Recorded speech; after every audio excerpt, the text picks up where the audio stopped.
तो 7 number question में क्या कह रहा है, ध्यान से देखिए। बोल रहा है कि उस एपी का एक 30वां पद ज्ञात करें।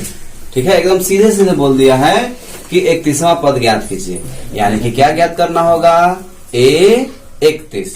ठीक है, और उसके बाद बोला है कि जिसका 11वां पद, तो हमने डायरेक्ट क्या लिख लिया, ए 11 लिख लिया। ठीक है, 11वां पद 38 है और 16वां पद क्या है, 73।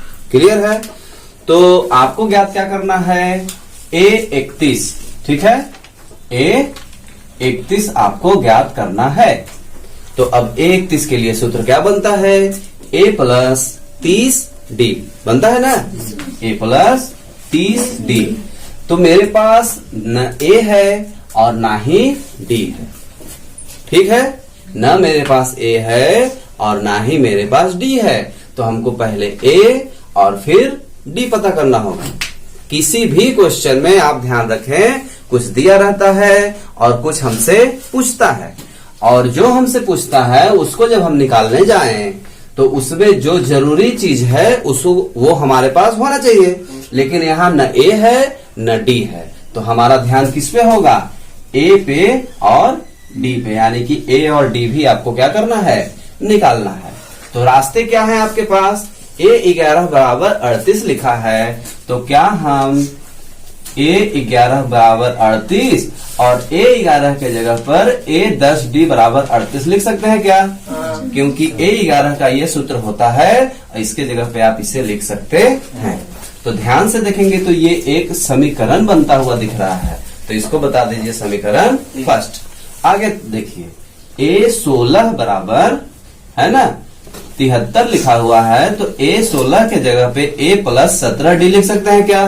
क्योंकि ये इसका सूत्र है बराबर 73। हाँ जी, ओ उल्टा हो गया, एक पीछे जाना चाहिए था, है ना, 15D। ठीक है, बराबर 173। ये हो गया आपका दूसरा समीकरण। अब ध्यान से देखेंगे तो ये दोनों मैच कर रहा है। यदि एक में से दो को हम घटा दें तो तुरंत हमारा डी निकल के आ जाएगा, क्योंकि जैसे घटाओगे ए कट जाएगा।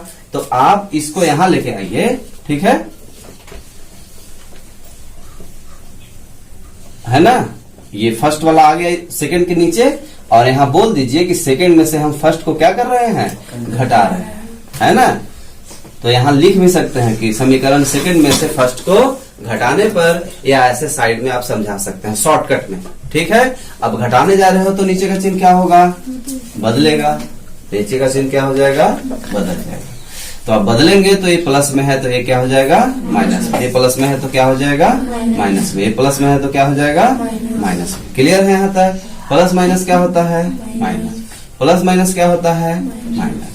तो 5D हो जाएगा, 15 में से 10 जाएगा, तो प्लस का चिन्ह बड़ा यहाँ आगे। बड़ी संख्या का चिन्ह आप हमेशा ध्यान रखिए। अब यहाँ प्लस माइनस करेंगे तो फिर से माइनस होगा, और कितना आ जाएगा, 35 आएगा। ठीक है, अब ध्यान दीजिए, प्लस का चिन्ह बड़ा है वो आ जाएगा यहाँ पास। अब ये गुणे में है, इधर जाएगा, किस में हो जाएगा, भागे में हो जाएगा। ठीक है, 5 से 35 को काटेंगे तो 5 सत्ते 35, यानी डी का मान क्या आ गया आपका, 7 आ गया। डी का मान क्या आ गया आपका, 7। और ए का मान आपको ज्ञात करना होगा। डी तो निकाल दिए, ठीक है, अब ए निकालना है। ठीक है, तो ए निकालने के लिए क्या करेंगे, इस मान को यदि समीकरण 1 में लेके गए तो आप ए निकाल पाएंगे। तो कहिए डी के मान को समीकरण फर्स्ट में रखने पर, अब समीकरण फर्स्ट क्या है आपका, a प्लस 10D बराबर 38। अब a छोड़ दीजिए 10, d के जगह पे लिख दीजिए 7 बराबर 38। बीच में गुना छुपा रहता है वो दिख गया। अब a प्लस 70 बराबर 38। अब a बराबर 38, और ये 70 को उठा करके हम इस तरफ ले जाएंगे तो बराबर को जैसे ही क्रॉस करेगा तो प्लस है तो किसमें हो जाएगा, माइनस में हो जाएगा। अब प्लस माइनस क्या होता है, ये प्लस और माइनस क्या हो जाएगा, माइनस। 70 में से 38 हटाएंगे तो कितना आएगा, बताइए, नहीं बता रहे हो, 32। हाँ, माइनस का चिन्ह बड़ा है तो वो आ जाएगा। क्लियर है? तो ए का मान क्या आ गया, माइनस 32। अब हो गया, जो आपको निकालना है आप निकाल दीजिए, लेकिन हमको क्या निकालना है, A31 निकालना है। ठीक है, तो A31 का सूत्र क्या होगा, A31 बराबर A प्लस 30D। ठीक है, A का मान कितना निकला है, माइनस 32 निकला है, 30 और D का मान कितना है 7। तो 7 का 30 में गुणा करेंगे तो कितना हो जाएगा, 7 त्रिक 21 और 1 0। अब प्लस माइनस करेंगे माइनस, तो क्या हो जाएगा, 210 में से 32 घटाइएगा तो क्या होगा 178। घटा के देख लीजिए, प्लस का चिन्ह बड़ा यहाँ पे आ जाएगा। तो इस तरह से A31 का मान क्या हो गया, 178 हो गया।